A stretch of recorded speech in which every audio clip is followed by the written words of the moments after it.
Hi, kings and queens. I'm B, and I'd like to welcome you to the intro episode of Spillin' Honey, the podcast that encourages you to spill it, honey. My goal with Spillin' Honey was to create a safe space to allow both myself and others to heal and reveal by way of 100% raw and unfiltered conversations. You know, those conversations that all of us are afraid to have, or better yet, those truths that we are all afraid to admit. Well, spilling honey is where we'll spill it all. Because let's face it, life is sticky, situations can get messy, and as we navigate through this thing called life, we must understand that there is literally nothing that you have been through in your life that someone else isn't currently experiencing. So, my goal with this podcast is for us to reveal our truths, no matter how sticky it gets, to help others who are experiencing the same things but afraid to speak out, and ultimately to use the encouragement we receive to heal ourselves both inside and out. The topics we cover will include, but are not limited to, relationship highs and lows, gender stereotypes, race related issues, human sexuality, and more. So if you ain't scared to spill a little truth, we'll make sure we constantly dip up fresh content just for you.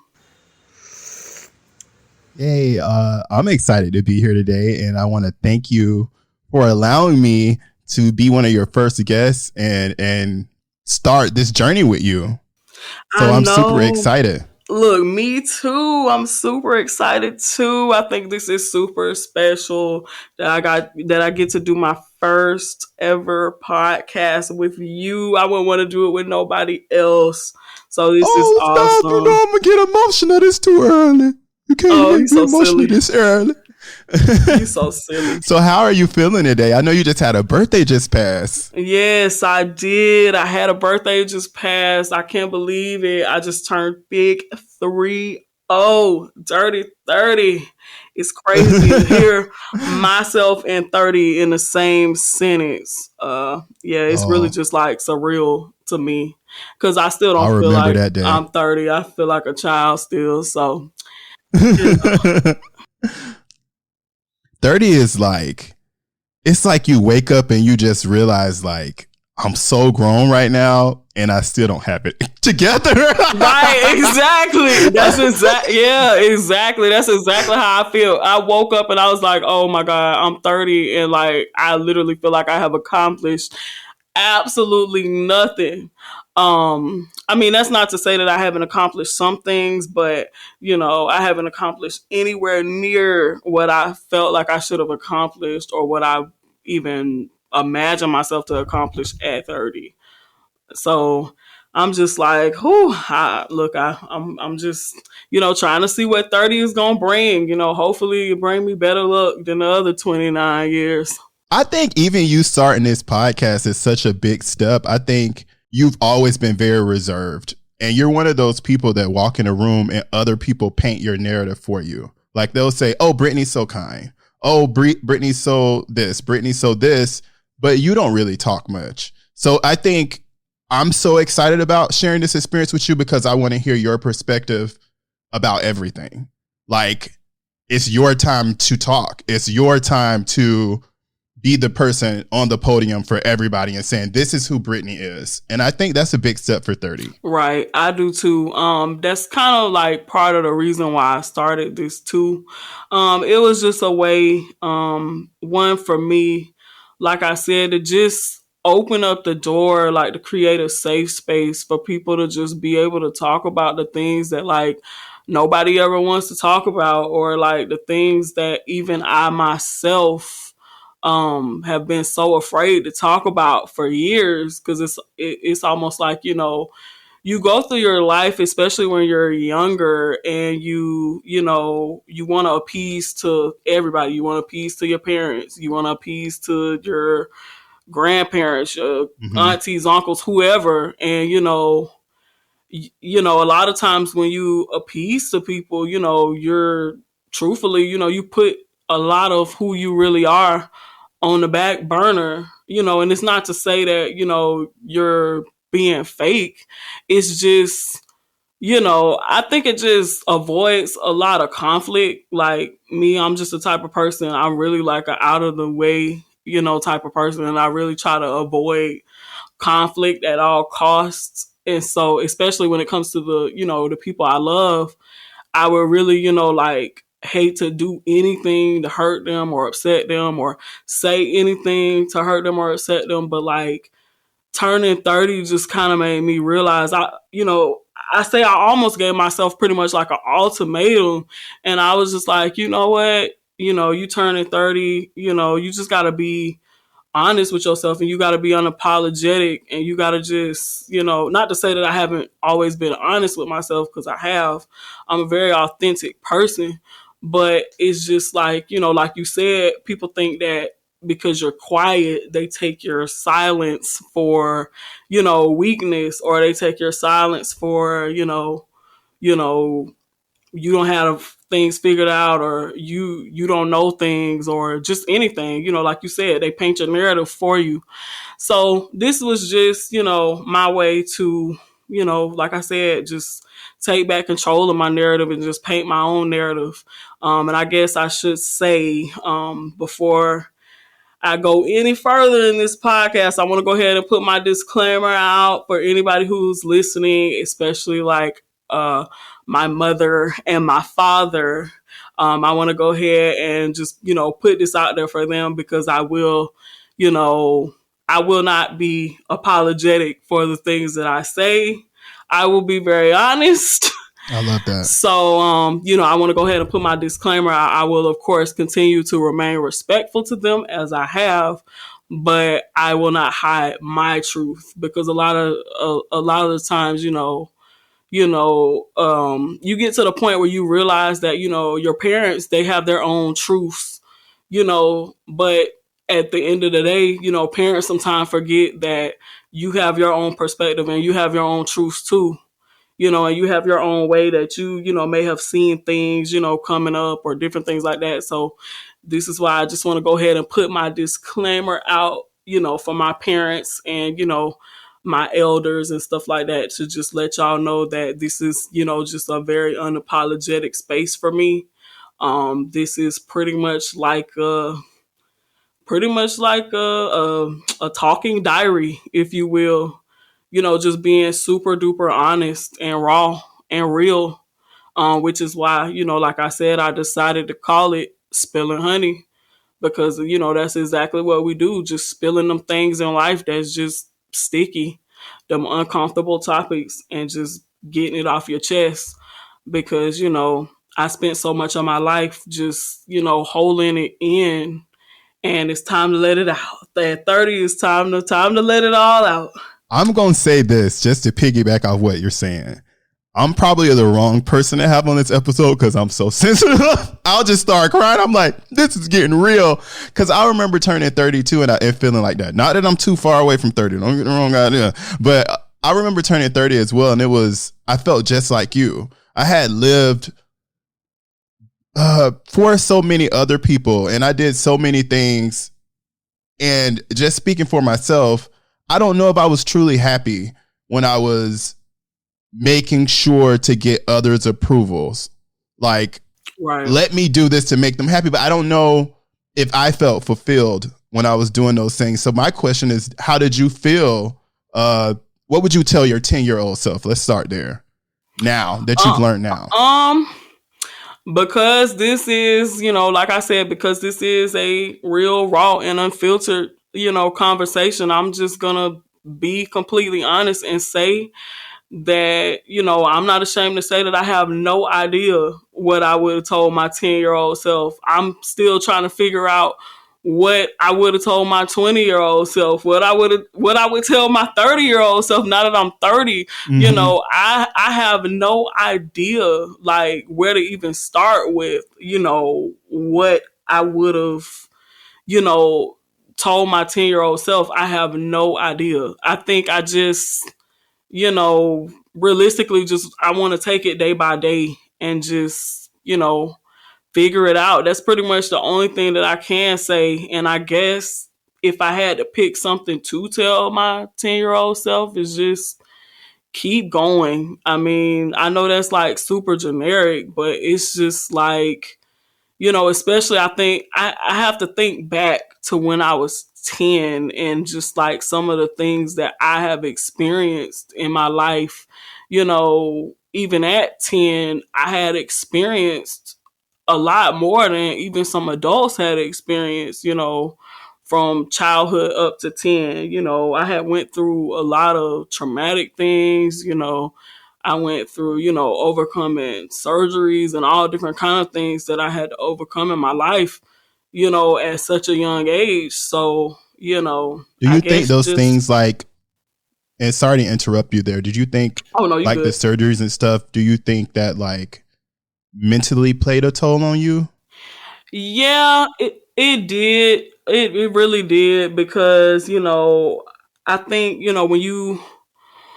when you feel like, maybe God may have made you, less than society's idea of perfect, it doesn't mean that God made you less perfect, because God made each and every one of us perfect as we are.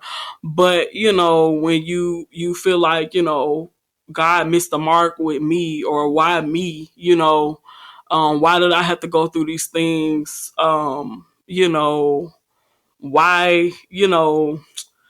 basically, in so many other words, I don't really know what else to say, but basically, like, why did you choose me to go through these things? But then, like I said, that's another reason why I chose to start this, because, oftentimes we can feel like we're on a lonely road, and realistically, when you sit down and you talk to other people, you realize that, sometimes some of those same people that you look at sideways, or some of those same people that you judge, or anything like that, some of those same people, I guarantee you could sit down with them right now and be like, wow, I didn't even know I had that in common with you.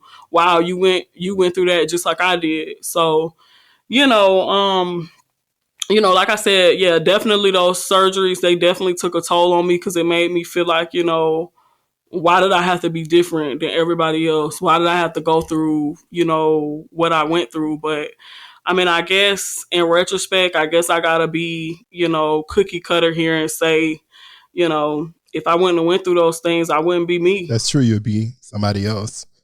And being that I have a lot of childhood trauma as well, when you heal, you come out a stronger person because you've went through those things. A lot of people don't experience Right. hardships like that until later in life. And I think, and just now, again, speaking from my own perspective, it's made you a better person today.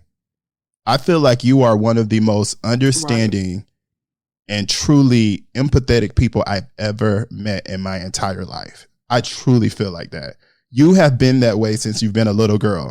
Aw. I remember times like I grew up feeling like I didn't have anybody to love me. Like I was all by myself. Like all the time I'm like how you said, that's what I'm saying. It's very relatable.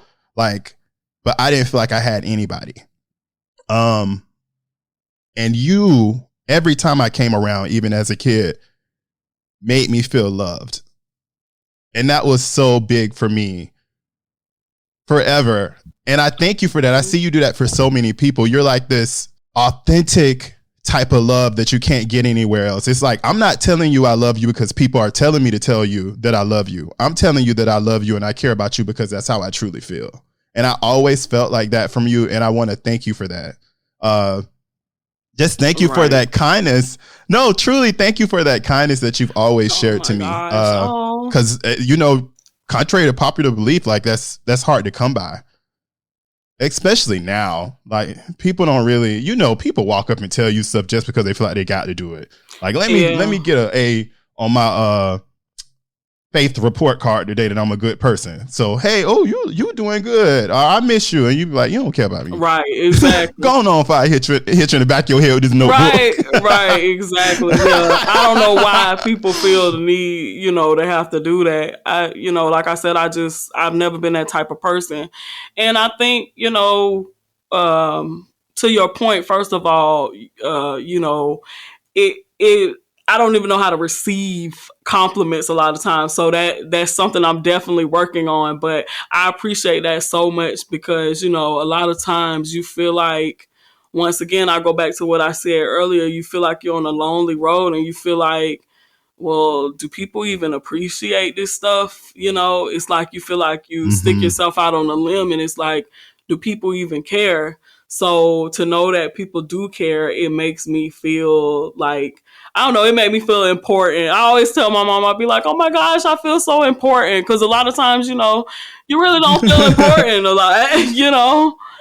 I mean, or at least just being transparent. I don't, you know, I don't really feel important. I just feel like a dot in the middle of, you know, in the middle of a cluster or in the middle of a crowd. I just, One little yeah, speckle of sand on the right, beach of exactly, trillions and yeah, trillions of right, sands. exactly. That's, you know, that's exactly how I feel sometimes, and that's just being transparent. And I know a lot of people can relate to that because it's a lot of people that, you know, feel small, but you know, like I said, it just makes me feel good that you think that. And I think once again, it goes back to, you know, me not feeling that way, you know, when I was a kid, like me not feeling that love, you know, especially with, you know, I've had, you know, surgery since I was a kid. And I remember going to school and having cast all the way up to my knees. And, you know, people was like, oh, it's Forrest Gump. You know, I done been called it all. So, you know, just not, Me right, too. right. Me I done too. been right. I done been called it all. So, you know, I just remember how that would make me feel. And so I was just like, you know, I never want, you know, anybody else to feel like that. So I'm gonna just try, you know, my best and spread, you know, as much positivity as I can. I love to see the growth though, because I can honestly be transparent with you right now and say some of the things that I went through are, for example, were called. I still haven't fully recovered from, and I'm over 30. I'm not far over 30. I got to keep saying that. I don't want y'all to get the wrong idea. But I'm over 30 now, and I still haven't mentally recovered and replaced those traumatic moments with love moments for myself to say like, hey, Cedric, love yourself. That's something I battle with every day. So I applaud you for being able to say I feel important these days because I haven't got there yet. It's well, I can't say I necessarily just feel super important these days. I just have moments like, for example, like when you know, told me that you appreciated what I did. That was a moment where I just had a spur of feeling important or a spur of importantness, if you will. I know that's not really a word, but you know, just a Mm-hmm. spur of the moment type of we thing. making up. We Right. can make up Right. words on this podcast. Yes, we can. We being authentic. We being real. We not being prim and proper. You know, we know how to go there because we Right. educated around here. Don't let the hood talk fool you. But you know, right, right. Don't let the raw and realness fool you. We got degrees around here. But you know, I don't know. I have moments of feeling important, but you know, even I don't think anybody has truly like got to the point where they have like all the way healed from their past experiences, because even me, I haven't healed from all my past experiences. And once again, I keep going back to what I said in the beginning.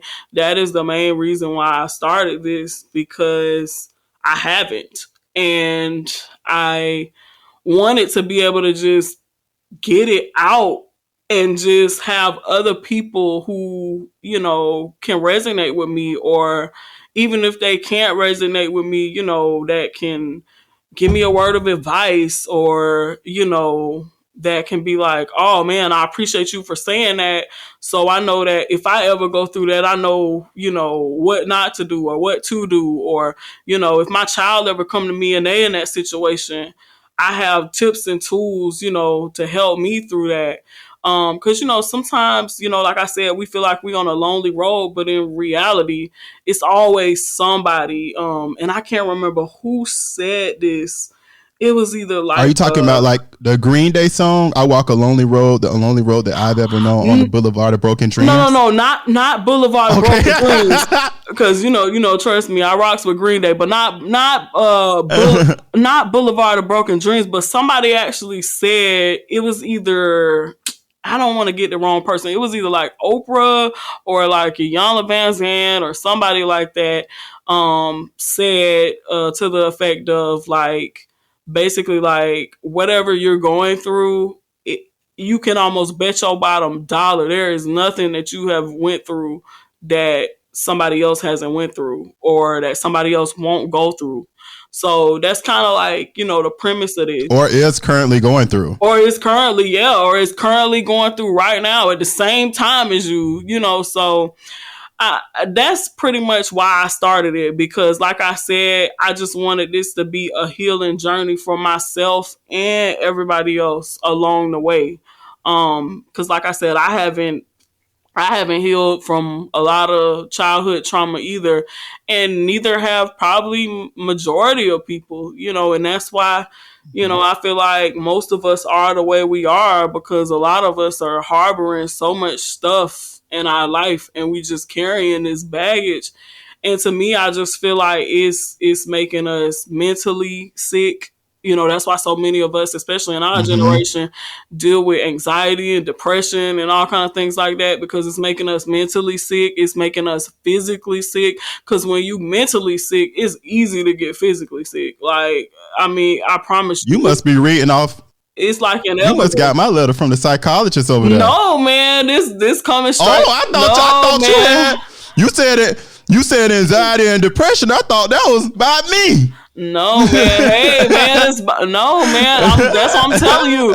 You're not alone. It's about me and countless other people. I've struggled. I've struggled with anxiety and depression as well. I go off and on with that. But I feel like too, a lot of the reason why I struggle with anxiety and depression is because I feel like I don't have anybody to talk to, and I feel like when I do, talk to people, it's like either I talk to them in confidence and then they go and they tell somebody else. And, and some people don't even mean no harm. Like, I have literally had people that I told stuff to and they didn't even mean no harm. Like, some people just be like gossiping and they don't even realize they gossiping. They just spill it. And then, right. Literally, they spill it. Pun intended. They spill it, and I mean, period. They just let it out. I mean, it could be as simple as you could just be talking to your husband at night and pillow talk, and then your husband go and tell his friends and his friends and his friends, and the next thing you know, it gets back to my mom or my dad, and then they coming to me like, "Oh, you felt this way," and I'm like, "Oh God," because I'm the type of person, I don't talk a lot, so when I do talk, I know exactly who I told, and so it's either, like I said, I talk to people and, they somehow it end up going back and getting somehow back to my mom and dad because, they know everybody. And, or, you know, or the other times it'll be like, I'll, talk to people and then I just don't feel like they're interested. And it's not that I'm saying that they have to be interested, but some people, I had to really understand this. And once again, I heard this on something else too, and I wish I had the reference, but I don't.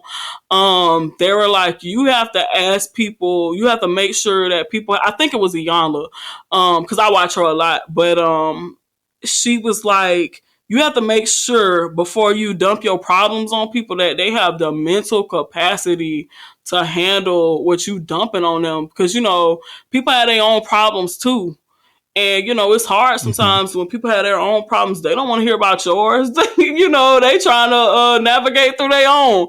So it's just like eventually you get to the point where you're like, well, dang, I feel like a burden because I really want somebody to talk to, but I know they got their own problems too. So I'm gonna just drown in silence, and then I'm over here drowning.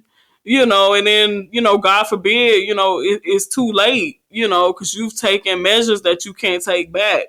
So, once again, that's the reason why I started Spilling Honey, because I just want to be able to have a safe space to be able to just let everything out, to just get all this stuff off of my brain that just lingers in the back of my head, that when I go to sleep at night I can't get it out of my head, or some nights I can't even go to sleep at all because I'm thinking about things that happened 7 It's years like you ago. finna drop a rap verse. You know what I mean? Because I'm thinking about things that happened 7 years ago that I haven't let go of, or 10 years ago, or happened when I was 5 or 8 or whatever. So, that's just That's me every day. right. Just to piggyback off what you said too about people walking up with their problems, don't know what you're going through.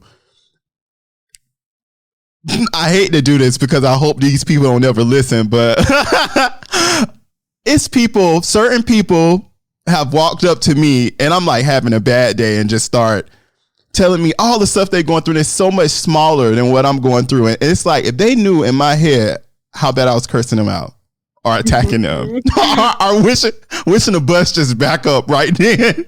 You want to know what the real problem is?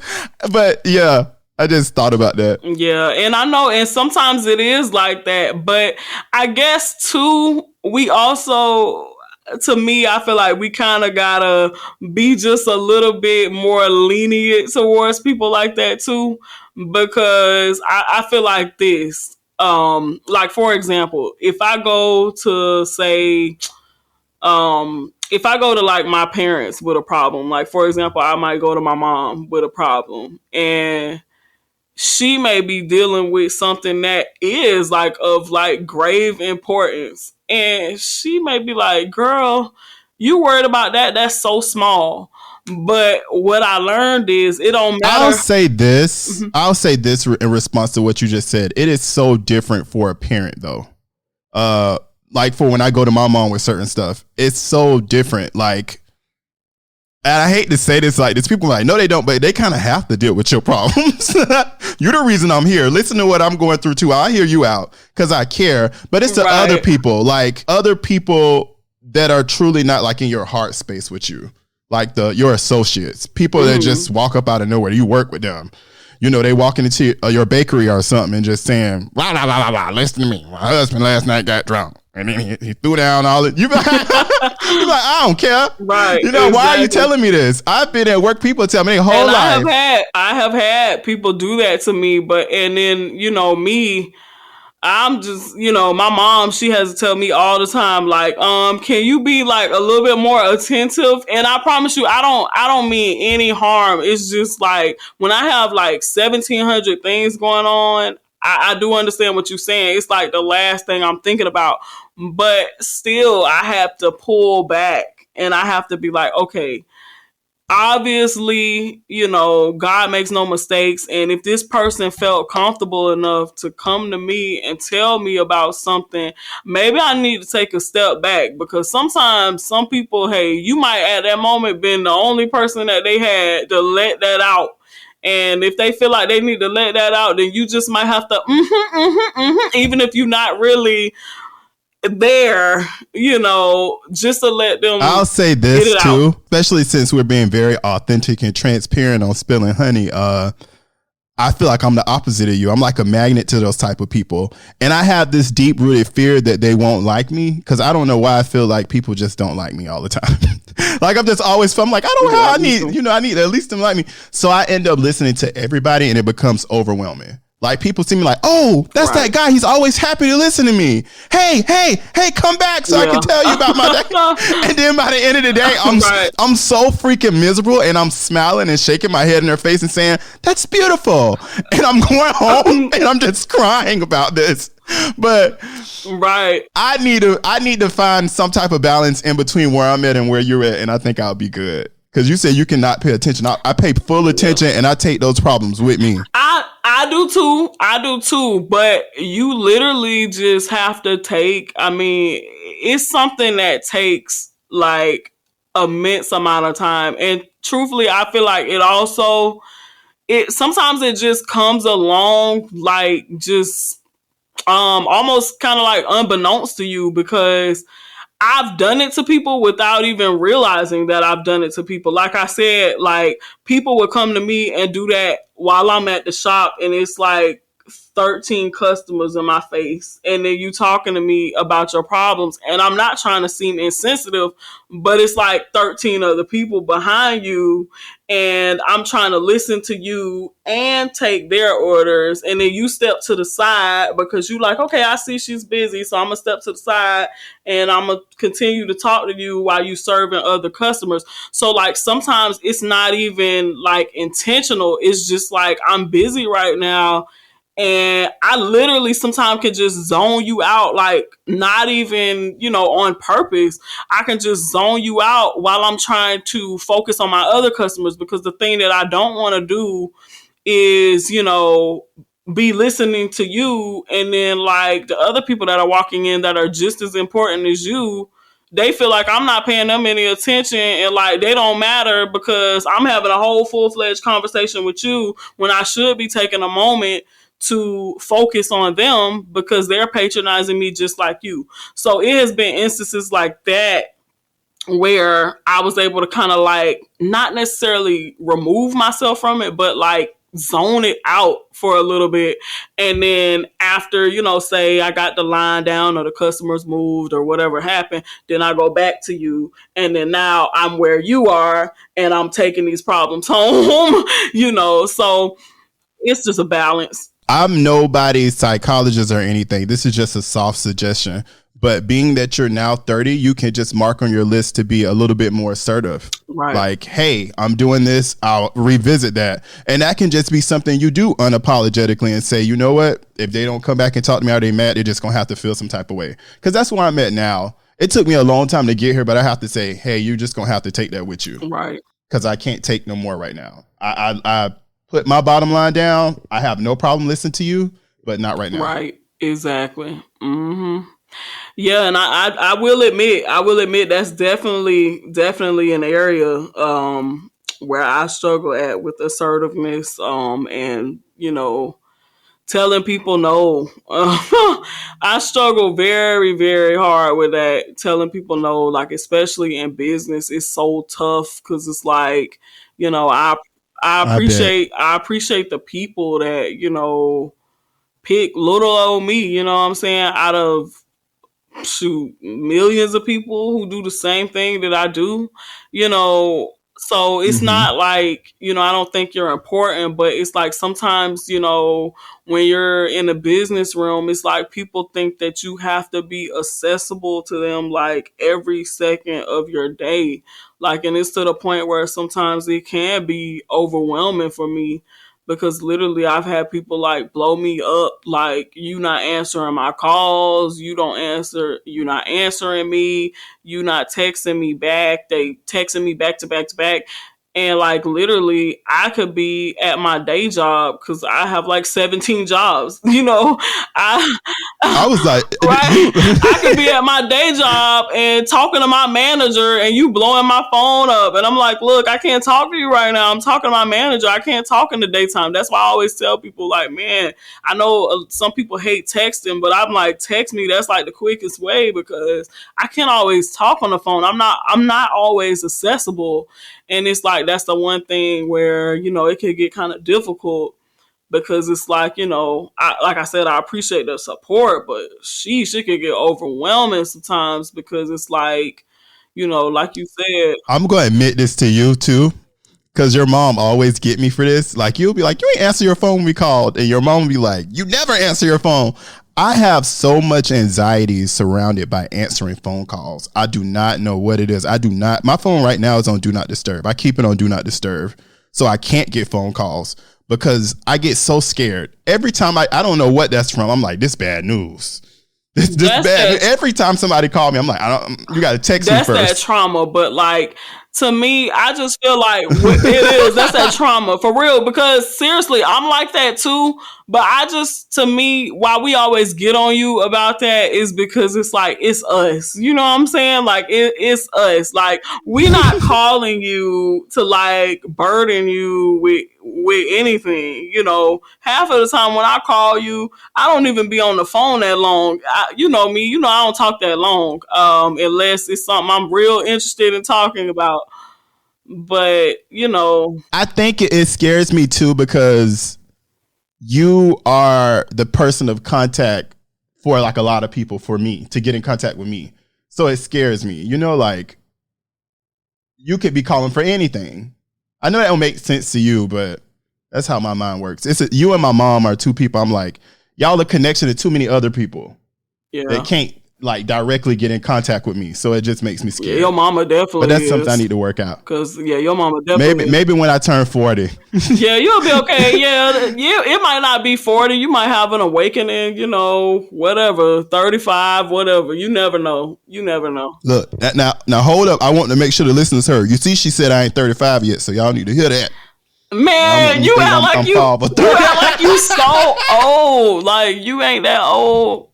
You still in your prime, man. Oh, you must ain't got your first. You must ain't got your first 30 back pain yet, then. Man, I've been had them since I was like, shoot, I done had 30 back pain since I was like 13. For real, I be bent up in my bed like a scrimp. For real. I be looking like a scrimp. Shoot, my back hurt right now as I'm sitting here talking to you. I'm trying to prop pillows behind me and stuff. Yeah, I've been had them, with these bad knees and legs, all that stuff work together. Knees and legs and back and all that stuff. So my back always be hurting. My mama done been laughing at me since I was a little girl, because I promise you, when I sit down and I go to get up, I promise you, it's like, can you say like 87-year-old woman? Like, I promise you, getting up, like creaking and cracking. And my mama literally be laughing. I promise you, it done been sometimes I go to get up and literally I almost fell. I remember one time when I was in college and it was so cold. And, oddly enough, I don't know if you've ever heard this, but like some people who have like corrective surgeries, like knee surgeries and stuff like that, like when it get cold outside or when it rains, like it makes your, like the plates and stuff in your knees, it makes them hurt. So I don't know if you ever heard the old people say like, oh, it's finna rain, like my knees starting to hurt. That's like that's really true. Like it's not so much the rain for me, it's the cold. Like when it's cold, oh my God, my knees be on fire. So so I was in college. I was at Florida State at the time. Go Noles. I had to go ahead and throw that out there because that's my school, and we doing so good right now. I hope I don't jinx my boys, but we doing good. I'm proud of them. But anyway, I was in school and I went to get up out of my bed, and I promise you, like in Tallahassee, for some odd reason, it gets so much colder there. Like it gets super cold. And I went to get up out of the bed, and I promise you, I almost fell flat on my face. Like, oh my God, my knees locked up. I was like, this ain't it. Oh my God. I had to catch myself. Like, I'm holding on for dear life to the side of the bed because I almost face planted. And, my apartment, I had like a little studio going on. So, the floors was like hard. Oh, that would not have been pretty at all. I'm so glad I caught myself. Me too. That would have been terrible. Yes, it would have. That joint would have hurt so bad. I probably would have messed myself up even more than I'm already messed up. I'm already raggedy in. Oh, that's me. I bet Queen Elizabeth can outrun me. And she died 2 weeks ago. Right, shoot. She can outrun me too. Because the way my back set up, oh my gosh. I promise you, you can ask my mama. She be laughing at me so much. She be like, girl, oh my God. How you so young and you got all these problems? I'm like, man, I don't know. But this ain't it. Shoot, I told her the other day, I had her hit up one of her friends she went to school with. His name is Royce McGowan, and he's like a big like chiropractor here. And I was like, please hit him up for me because I need to go to his place.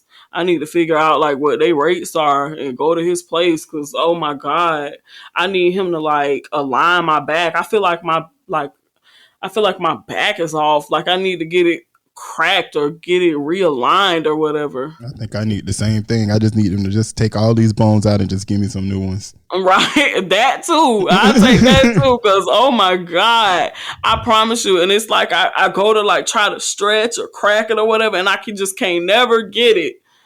So yeah, I definitely need to visit them ASAP. So mark that down for 30. Chiropractor Right, appointment. exactly, exactly. That's how you know you're getting old. Got to set chiropractor appointments and stuff. You know, when you're young, you don't even have to worry about that. Even though, shoot, I've had to worry about that kind of stuff when I was young too. But you know, shoot, most young people they don't have to worry about chiropractor appointments and stuff. That's what you got to look forward to when you turn 30. Chiropractor appointments and look, okay, any kind of doctor's appointments at this point. Well, what you have to say to your listeners?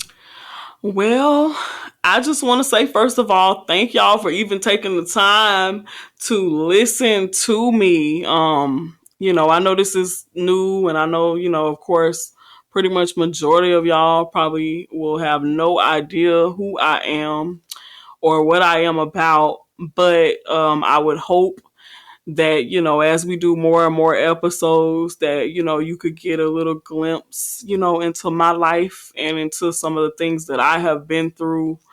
And, you know, that we can just, you know, all come together and just help each other heal, because that's what life is all about. You know, I'm just really trying to, you know, with turning 30, I'm really trying to get on a journey to just total healing. I just want to be as free or as happy as I possibly can. Like, not to say that, of course, everything in life is going to be perfect, Amen. but I just want to be happy. Like, I'm tired of being unhappy, and I feel like the root to a lot of my unhappiness is, like I stated earlier, just a lot of the things that I harbor and I hold inside of my head, and then I internalize it, and I just think about it over and over and obsess over it.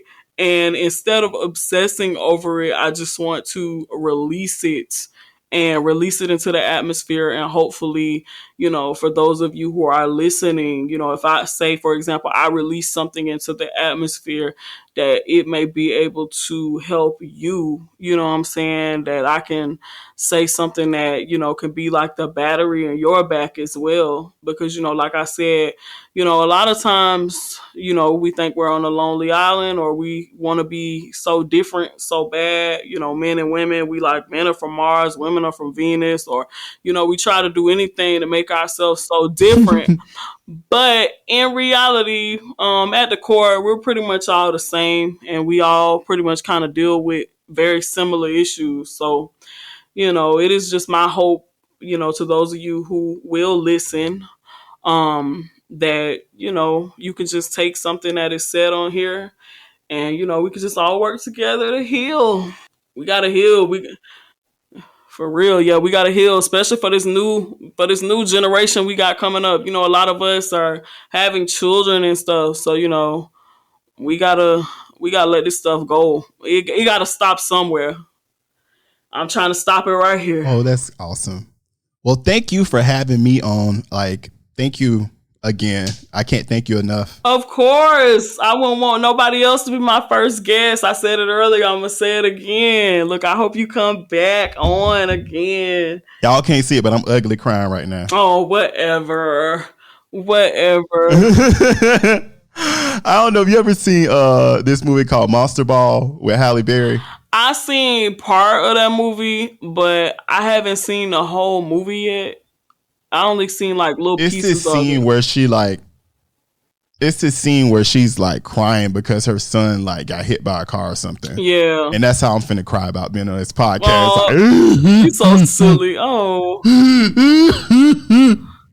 So thank you. of course. I'm so glad you wanted to do this with me, because you know how my mama is. She been trying to get us to link forever. Oh my gosh. She'd be like, I need to do something together over and over and over again. So look, hey mama, I know you gonna listen to this. Look, we finally Dear did something mama. together. Exactly. And that's word to Tupac. Dear mama. We finally did something together. You might need to play that going out. Right, right, exactly. Look, to let my mother and your mother know that they are both appreciated.